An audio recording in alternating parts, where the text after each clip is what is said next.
Boa noite, uma alegria estar aqui com vocês mais uma vez, para nós continuarmos a série Introdução Geral à Bíblia, carinhosamente chamada de IGB.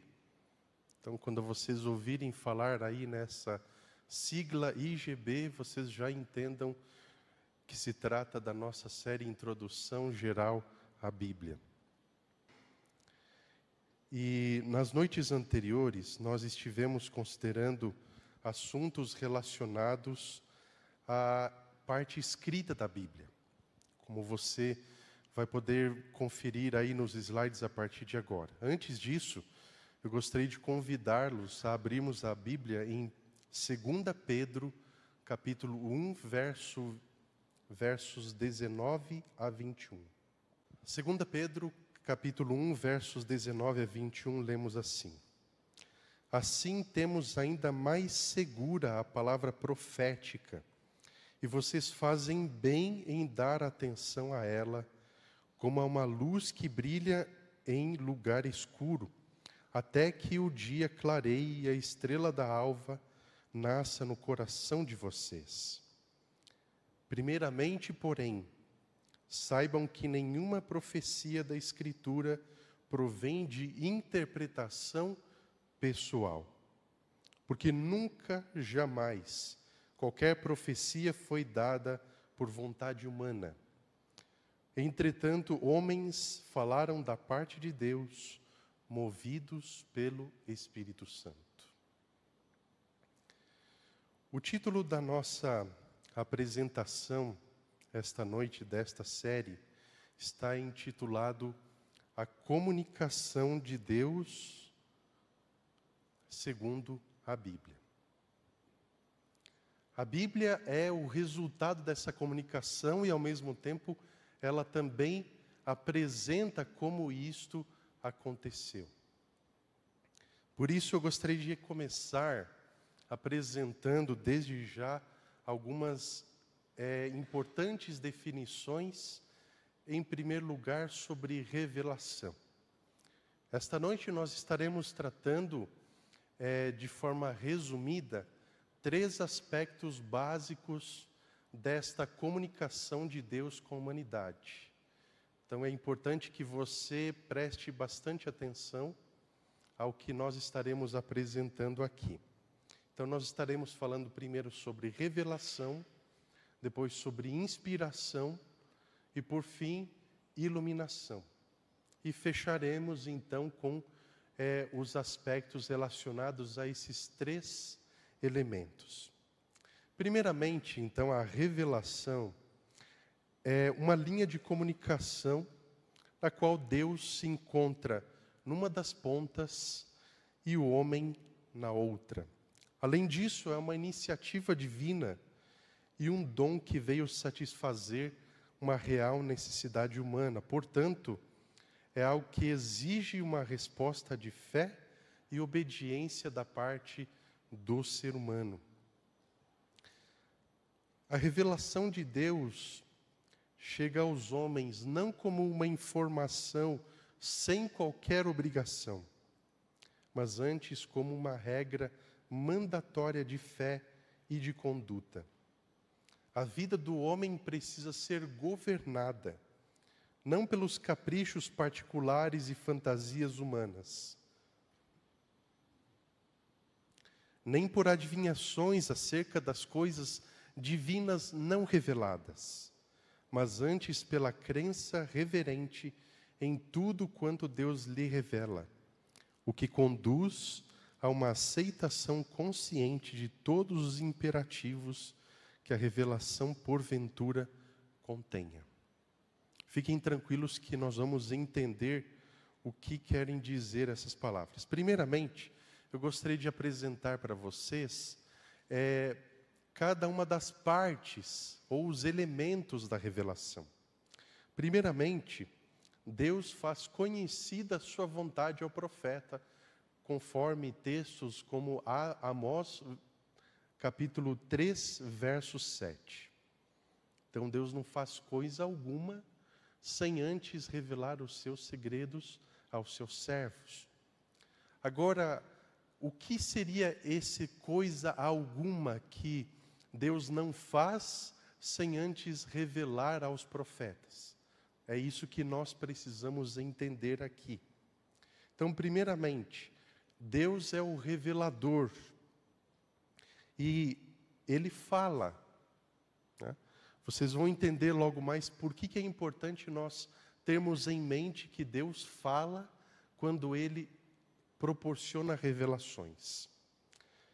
Em seguida, nós temos o segundo elemento, que é o conteúdo, que pode se constituir de informações, verdades e doutrinas. Não são meditações ou reflexões dos escritores da Bíblia, mas o que Deus revelou. E aqui nós começamos a encaixar algumas peças a mais em relação, por exemplo, aos aspectos que vimos nas apresentações anteriores. Por exemplo, os escritos chamados de autógrafos. Aquilo não é uma reflexão pessoal, uma opinião do autor. É uma revelação de Deus. E dessa forma, essa revelação é uma revelação sobre Ele mesmo e sobre Cristo, com o objetivo de conduzir primeiramente à salvação e posteriormente à perfeição. Então lembre-se que essa condução à salvação e à perfeição é algo que é dirigido por Deus. Então, mesmo que sejamos imperfeitos e pecaminosos, em Cristo podemos ser perfeitos. E por fim, o último elemento é o receptor, que é o ser humano. E nesse sentido, ele recebe a revelação e a aceita com o objetivo de comunhão com Deus e salvação do poder do mal. A revelação também tem características que são importantes. A primeira delas é que a revelação, segundo textos como Hebreus capítulo 1, versos 1 e 2, é progressiva. Então, o texto de Hebreus, ele afirma que nos dias passados, Deus falou pelos profetas e, ultimamente ou recentemente, falou-nos pelo Filho. Então, com o passar do tempo, Deus foi revelando informações que foram sendo somadas uma após a outra. A segunda característica, de acordo com Deuteronômio 29, 29, a revelação é limitada. Mas não entenda isto como uma fraqueza da revelação. Pelo contrário, ela é uma força, é um ponto forte. Afinal de contas, as Escrituras, elas têm por objetivo apresentar o que é necessário para a salvação e também a vida em santificação. E por fim, a revelação é suficiente também para a salvação. O texto de 2 Timóteo 3, 15 a 17. Olha, Timóteo, escrevia Paulo, você desde criança sabe a respeito do conteúdo ou das sagradas letras que te fazem sábio para a salvação. Deus não revelou tudo sobre todas as coisas. Nós jamais encontraremos na Bíblia a resposta para todas as perguntas que nós formularmos ou que surgirem em nossa mente, muito menos para os mistérios mais profundos que sabemos que existem.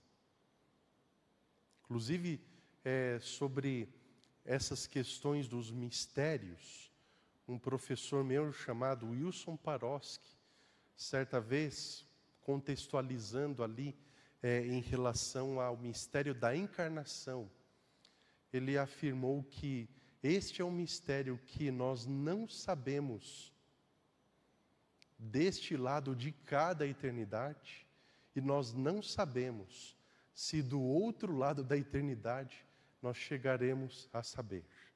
Por isso, como meu pai costumava dizer, todo cuidado é pouco.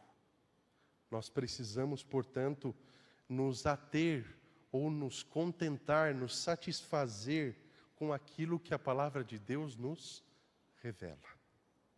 Então, tenha sempre em mente essas características. Além disso, em textos como João, capítulo 20, versos 30 e 31, e também 21, verso 25, também está que Cristo realizou muito mais daquilo que está escrito.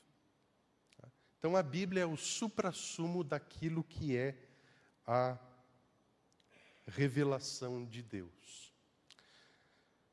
Nós temos também, nesse sentido, a necessidade de apresentar o que são os modos ou instrumentos de revelação. Basicamente, existem dois tipos gerais de revelação. Então, o primeiro desses tipos é a revelação geral. A revelação geral, ela é composta por elementos como a natureza, a história, a consciência, etc. Nesse etc. também pode ser incluída a vida animal, a vida vegetal e tudo aquilo que Deus criou, o universo. E também nós temos a revelação especial, que são as visões, os sonhos, a comunicação direta que Deus teve com os profetas, além da Bíblia propriamente dita, em sua totalidade, e a pessoa de Cristo. Esses são os modos ou instrumentos de revelação. Tá? É importante nós considerarmos, por exemplo, nesses modos, que a Bíblia ilumina a natureza, por exemplo. A Bíblia proporciona iluminação para a história, entre outros aspectos relacionados a isso. O segundo aspecto desta comunicação de Deus com a humanidade é a inspiração, que é conhecida também como o sopro de Deus. Nesse sentido, nós podemos fazer um certo vínculo com a criação do ser humano quando Deus sopra em suas narinas o fôlego de vida. Ao mesmo tempo também você deve se lembrar que quando Deus sopra em Adão o fôlego de vida, Ele não estava soprando revelação, Ele estava lhe dando vida, através do seu poder. Ao mesmo tempo, Deus também, ao inspirar os profetas, Ele está também compartilhando com eles do seu poder. Dessa forma, a inspiração, ela se trata do processo pelo qual o profeta, enquanto dirigido pelo Espírito Santo, transmite a mensagem revelada de forma verbal, escrita ou dramatizada. Você não pode se esquecer desses três pontos: escrita, verbal ou dramatizada. No Antigo Testamento nós temos alguns profetas, como por exemplo Jeremias, que fizeram dramatizações daquilo que Deus revelou. Jeremias, por exemplo, ele pega alguns elementos, alguns artefatos da época para simbolizar realidades concretas ou situações que estavam acontecendo e também que iriam acontecer, para dramatizar. Então não é simplesmente algo teatral, é uma dramatização, com a finalidade de internalizar aquilo que Deus estava revelando. Algo semelhante a isto eram os sacrifícios de animais realizados em todo o tempo do Antigo Testamento.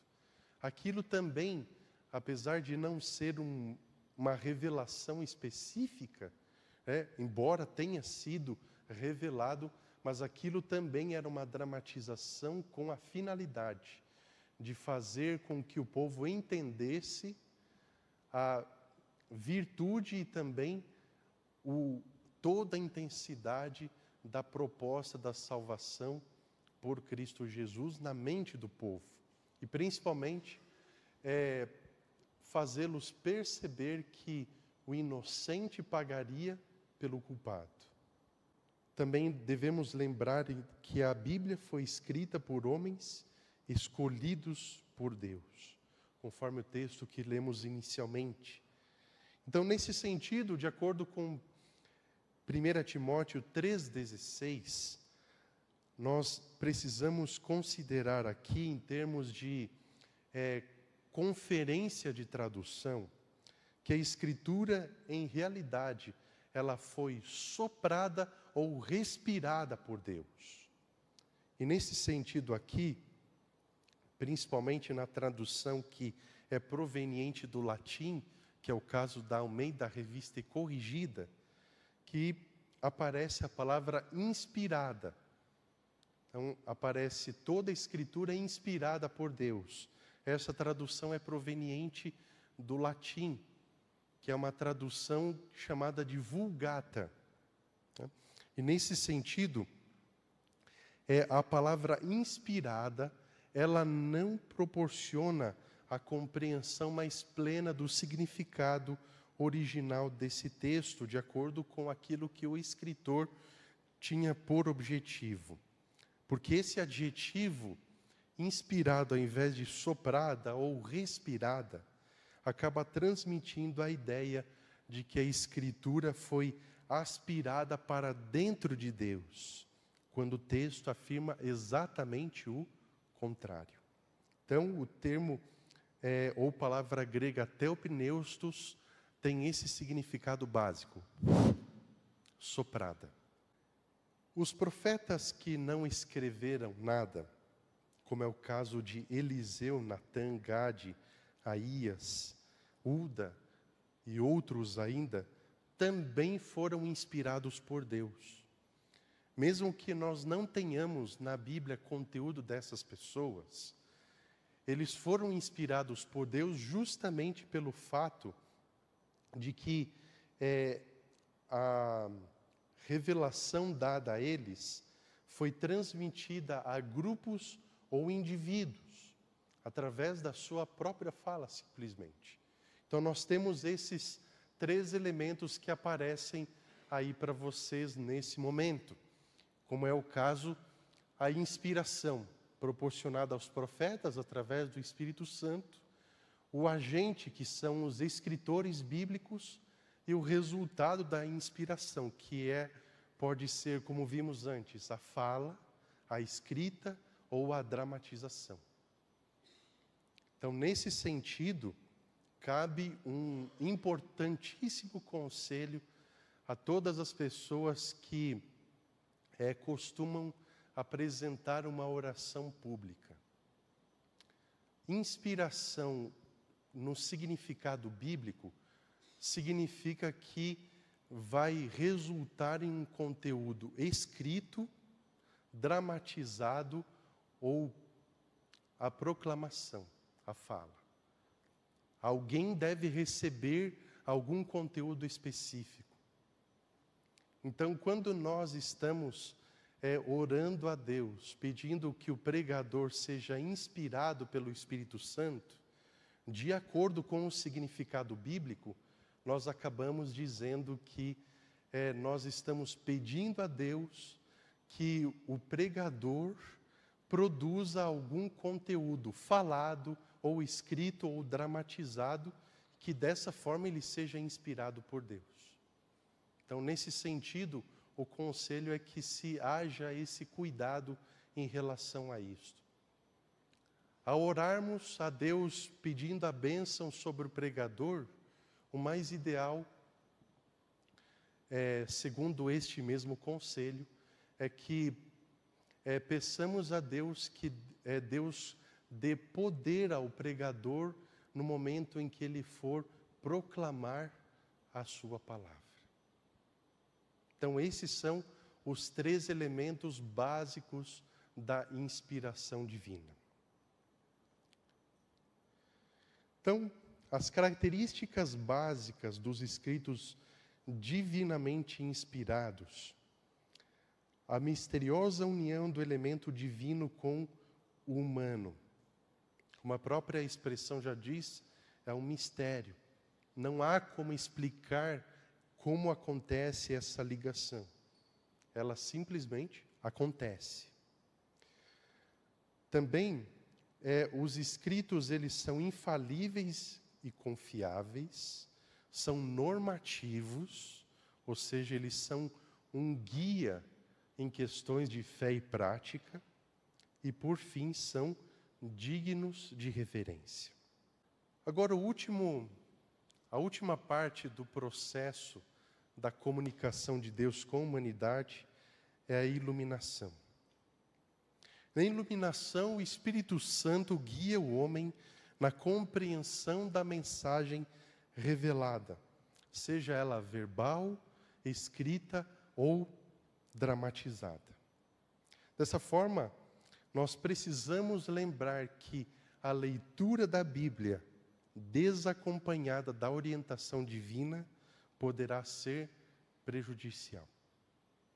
Isto é iluminação. É nós procurarmos depender de Deus quanto à interpretação das Escrituras. Nesse sentido, nós também devemos lembrar que a autoridade da Escritura está subordinada a Cristo e ao seu Espírito. Por exemplo, nós temos em 1 Coríntios capítulo 2, verso 11, a expressão coisas de Deus. Coisas de Deus. Em João capítulo 14, verso 26, é justamente isso que o Espírito Santo veio para nos ensinar. Em todas as coisas e também nos ajudar a lembrar de tudo o que Cristo havia já dito. Dessa forma, uma simples oração, lembre-se disso, não garante o milagre da interpretação. Além da oração, você também precisa, por exemplo, estar com o coração, a mente disposta a receber a compreensão proporcionada pela Escritura.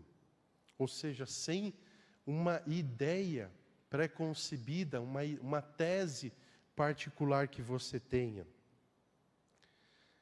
Dessa forma, pessoas que, como Cornélio no passado, careciam de iluminação, Deus responde às suas orações da forma de colocá-las em contato com pessoas que são mais experientes, para que pudessem explicar as Escrituras e também o sentido do texto delas. Nesse sentido, nós temos aí as ferramentas básicas para a correta interpretação da Bíblia. Eu só quero fazer uma observação em relação a isso. Antes de você utilizar todos os outros recursos que existem para isso, além da Bíblia, você precisa primeiro utilizar a própria Bíblia. Estes outros recursos você vai utilizar da forma mais ideal possível, depois que você tiver lido e considerado, estudado completamente o sentido do texto bíblico. Dessa forma, o que eu quero dizer é que esses outros recursos, além da própria Bíblia, eles servem simplesmente para uma coisa, é para enriquecer ou ilustrar o sentido do texto, e não para complementá-lo, para atualizá-lo, para proporcionar algo a mais que a Bíblia não oferece. Tá? Apenas para enriquecimento no sentido de apresentar publicamente ou de ensinar. Mas não que estes outros recursos vão oferecer a você a interpretação. Isso você também não pode se esquecer. A interpretação você só vai encontrar em um único lugar, que é na própria Bíblia. Além disso, nós temos também, em consonância com isso, as diretrizes para a correta compreensão. A primeira, deixe a Bíblia interpretar a si mesma. Este é um dos princípios protestantes chamado sola scriptura. Então, ela é a sua própria intérprete. Em seguida, considere a Bíblia como ensinando apenas uma teologia. Então, sobre qualquer assunto que a Bíblia proporcione algum tipo de ensinamento, ela ensina apenas uma coisa. Então, dessa forma, procure não isolar textos, procure não utilizar, sempre que possível, o conhecidíssimo e tradicional método texto-prova. Que dessa forma você vai acabar isolando os textos, ao invés de compreender o seu real significado. Dessa forma, interprete através do conjunto total das Escrituras. Esse é outro princípio da reforma, chamado tota scriptura. Além disso, considere sempre o contexto imediato da passagem, ou seja, os versos anteriores e posteriores. Além disso, também temos o contexto histórico. Depois, procure primeiro o sentido literal e depois, se necessário, o simbólico ou figurativo. Um exemplo disso é Apocalipse 13, versos 1 e 2. Nós temos ali a besta que sai do mar e você pode fazer perguntas ao texto, como, por exemplo, esse tipo de animal, ele existe na natureza de forma literal, de forma concreta? Se, em caso negativo, isso pode ser uma evidência, além de outras, como o gênero textual, que é o caso do Apocalipse, tá? O contexto histórico, tá? São outros elementos textuais que também precisam ser considerados. Então, dessa forma, o texto é considerado simbólico ou figurativo por conta desses elementos. Também leia o texto em outras boas traduções. E, além disso, como já estava dizendo, verifique o gênero literário que está sendo utilizado na passagem em questão. E, além disso, é outro elemento que eu gostaria de chamar a atenção de vocês. Saiba diferenciar interpretação, reinterpretação e aplicação. Tenha em mente que interpretação e reinterpretação são dois atributos daqueles que foram e são inspirados por Deus. De forma básica, nós queremos dizer aqui com isso que, no sentido de que quando nós proclamamos o Evangelho às pessoas, nós estamos lidando basicamente com a aplicação. Tá? Nós não reinterpretamos a Bíblia. Afinal de contas, isso também é um dos atributos dos escritores inspirados, como Mateus, que utilizou diversos textos do Antigo Testamento de uma outra maneira. Mas também lembre-se que os escritores inspirados também lidam com a aplicação. Tá? Mas apenas lembre-se do seguinte: nós não temos como reinterpretar qualquer texto ou porção do texto bíblico. É algo que está completamente acima da nossa alçada. O que nós podemos fazer? A partir do momento que, no contexto de iluminação, nós entendemos que alguma porção do texto bíblico pode ser relevante para alguma realidade do mundo atual, ou da nossa vida, ou para a nossa comunidade de fé, aí nós podemos, sob a direção também do Espírito Santo em iluminação, nós podemos aplicar o texto bíblico. Mas lembrando que nós precisamos ser dirigidos pelo Espírito Santo. Isso não significa que estaremos interpretando ou reinterpretando. Apenas relembrando, a interpretação, ela já é proporcionada pela própria Bíblia. Tá? Reinterpretação também é algo que os escritores bíblicos faziam sob inspiração do Espírito Santo. Para nós praticamente encaminharmos para o final desta apresentação, nós temos aqui a última característica, que é basicamente estar disposto a aceitar coisas novas, mesmo que elas estejam em conflito com suas ideias anteriores. Isso é um processo de reconstrução. Quando fui para a faculdade de teologia, isso foi uma das coisas que mais aconteceu o tempo inteiro. Reconstruir completamente ideias que anteriormente ou de alguma forma estavam equivocadas. Queridos, existem teorias não bíblicas sobre revelação e inspiração. A primeira delas que eu gostaria de apresentar para vocês nesta noite é a teoria do encontro, que é uma teoria sobre revelação. Entre essas teorias estão teorias que são aceitas, mas não são necessariamente corretas do ponto de vista bíblico. Eu apenas vou estar apresentando para vocês um panorama dessas teorias. A teoria do encontro, ela é basicamente filosófica e foi criação do filósofo Martin Buber, denominada por ele como teologia do encontro.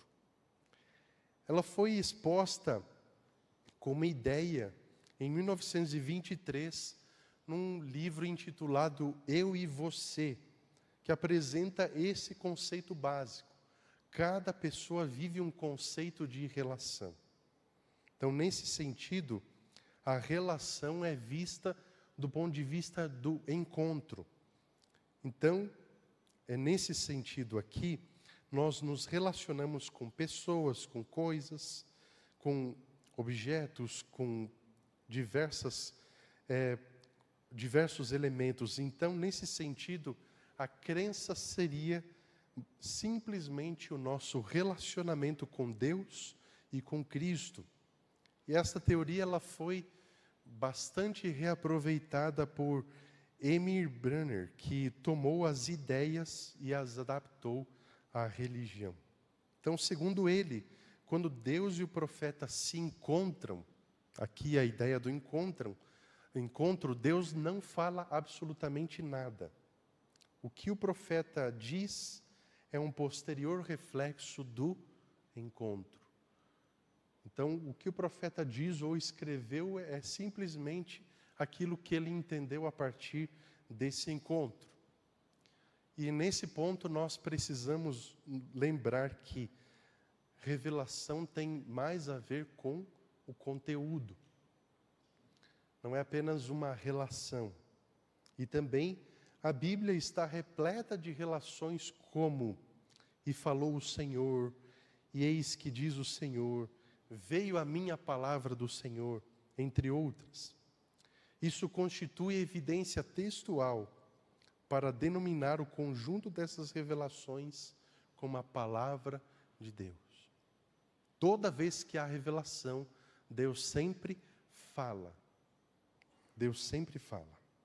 Agora, as teorias sobre inspiração. A primeira delas se chama de intuição. A teoria da intuição nega que a Bíblia seja sobrenatural ou que tenha vindo de Deus. Além disso, defende que ela foi produzida pelos poderes intuitivos do homem e, portanto, de acordo com ela, os escritores da Bíblia foram inspirados da mesma forma que Homero e Camões. Portanto, ela considera as Escrituras como produto natural da mente humana. A segunda teoria se chama fracional ou parcial. Seus defensores afirmam que há na Bíblia algumas partes inspiradas, enquanto outras não. Então existe uma seletividade. Mas a afirmação bíblica é: toda a Escritura é divinamente inspirada. A terceira se chama teoria mecânica ou do ditado. Ela afirma que os escritores da Bíblia eram pessoas que escreviam enquanto Deus ia ditando. Por isso é também chamada dessa forma. Então, Deus dita do princípio ao fim a sua palavra. E para obter apoio, usa textos como Mateus capítulo 5, verso 18. Ou seja, nesse sentido, até o tio teria sido ditado por Deus. E conclui-se, portanto, que se essa teoria fosse real, como explicar os diversos estilos existentes nas Sagradas Escrituras? Cada autor bíblico, que são cerca de 40, tem o seu próprio estilo de escrita. Então, dessa forma, a teoria mecânica encontra essa grave dificuldade nesse ponto. A próxima se chama verbal ou da inerrância. Acredito que essa é bem mais conhecida e também utilizada, além de ensinada. Ela é chamada assim porque acredita-se que a verdade é comunicada em linguagem humana. Então, a inspiração divina chegava não somente ao nível dos pensamentos, mas das palavras. Ela afirma que Deus controlou todos os processos, incluindo a própria individualidade dos escritores. Então, fazendo uso das melhores palavras a fim de ser verbalmente entendido. A próxima se chama teoria dinâmica ou do pensamento ou ideológica. Ela afirma que Deus deu poder às personalidades ou mentes para fazerem isso. E dessa forma, a Bíblia não deixa de lado a inteligência do homem. Portanto, a verdade é inspirada por Deus, mas é moldada pelo espírito do homem, de acordo com o idioma, o ambiente e a inteligência de cada escritor. Nesse sentido, existe uma comunhão da mente humana com a inspiração divina.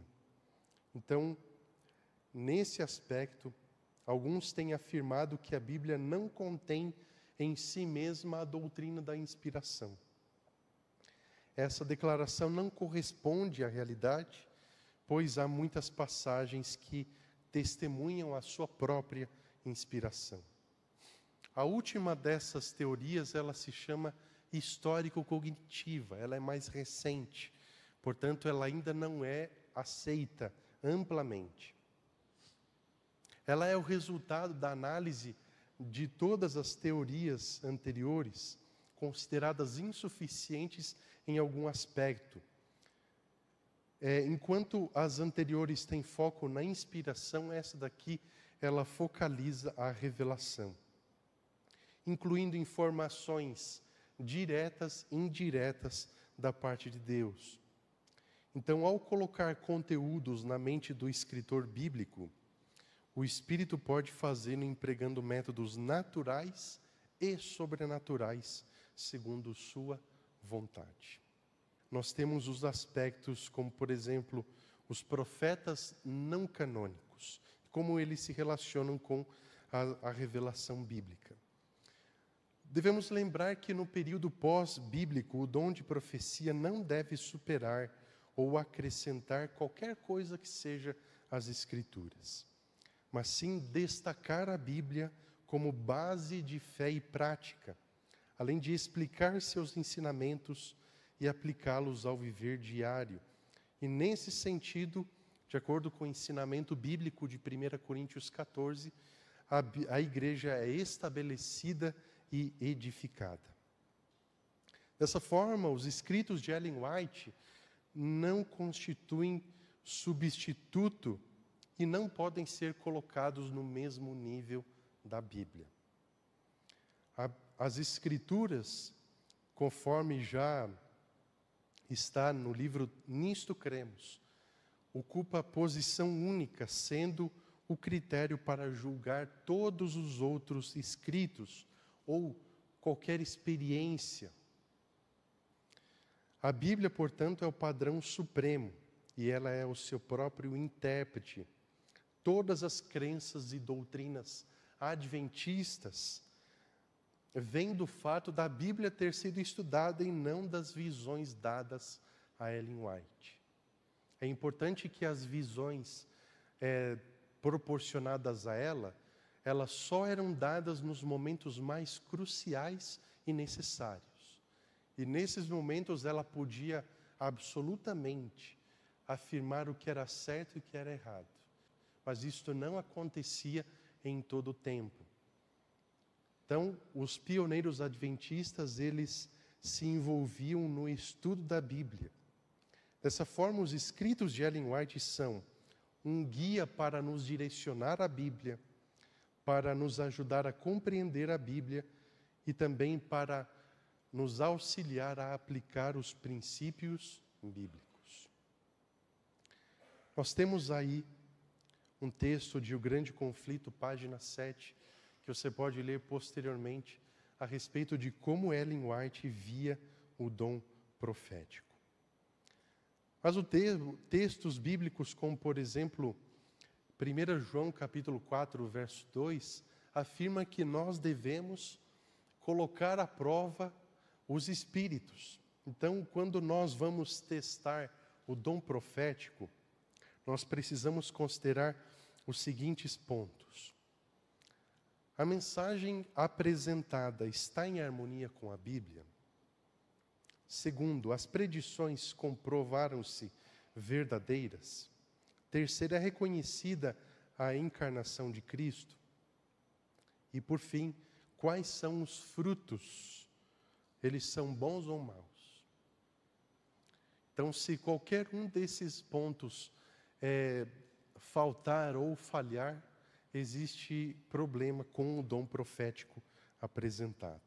Nós temos aí um documento ou uma transcrição de um documento histórico da Assembleia Geral de 1883 a respeito da questão de uma crença sobre inspiração divina.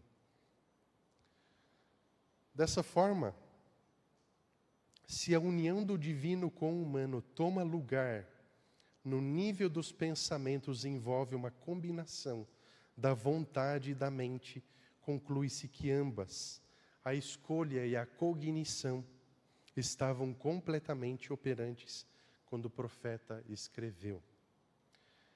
Em outras palavras, a maneira como a mente humana e a divina se combinam, isso é um mistério. Então, na escolha de palavras ou expressões, o profeta exercita o intelecto humano e a escolha, todavia, em cooperação com a vontade e a mente divina. Dessa forma, Ellen White entendeu esse processo como sendo vivo e dinâmico, enquanto o profeta permanecia sob a influência do Espírito Santo. Ellen White entendia inspiração como uma combinação do divino com o humano, no qual o profeta era guiado em todo o tempo. E isso se refere à formulação dos pensamentos em palavras, e também na revisão dos escritos, mesmo com a ajuda de outras pessoas, como ela costumava fazer. As características dos escritos divinos humanos. O instrumento humano de inspiração é falível e imperfeito. O produto da inspiração é infalível, mesmo que ele pareça imperfeito. Os escritos inspirados não estão isentos de erros insignificantes, você tem que se lembrar disso. Erros gramaticais podem ser localizados. No entanto, a mensagem é infalível e confiável, considerando-se o seu sentido.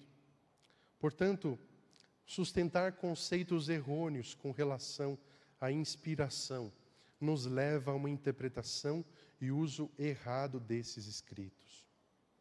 Enquanto uma ênfase exagerada nos elementos humanos nos leva a diminuir nossa apreciação pelo verdadeiro valor e autoridade deles, a ênfase nos elementos divinos nos leva para a rigidez, inflexibilidade e aplicações autoritárias.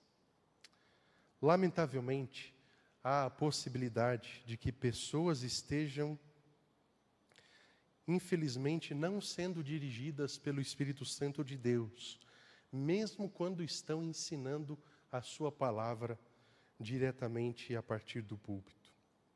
Infelizmente, por escolherem deixar de crer em Deus e em seus profetas, de acordo com 2 Crônicas 20, verso 20, há quem decide obedecer a espíritos enganadores e ensinos de demônios, além da hipocrisia dos que falam mentiras e têm a consciência cauterizada.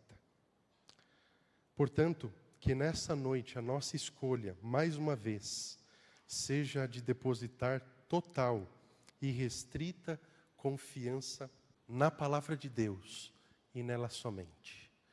Que Deus abençoe você nesse sentido. Gostaria de convidá-los para nós fazermos uma oração nesse momento. Obrigado, querido Deus, porque o Senhor soprou a sua palavra aos profetas e hoje nós temos esta palavra já revelada em nossas mãos. Que a nossa confiança na tua palavra, ela se mantenha inabalável pela direção do Espírito Santo. Que não existam, pela tua graça, nenhum tipo de interferência nesse sentido. E que o Senhor continue se comunicando conosco todos os nossos dias. Abençoe-nos, fique conosco. Nós te pedimos em nome de Jesus. Amém.